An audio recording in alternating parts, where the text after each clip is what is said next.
বন্ধুরা দেখেন কত সুন্দর ফুলের গাছটা, ফুলগুলো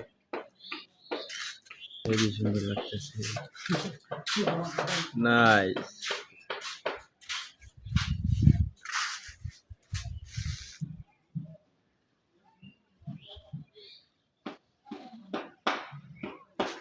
বাড়ির সঙ্গে ফুলের গাছ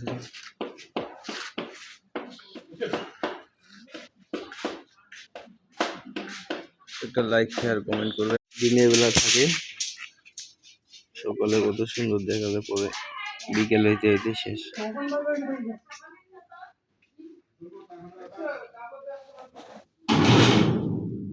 কত সুন্দর ফুল লাগে, ছোট ফুল।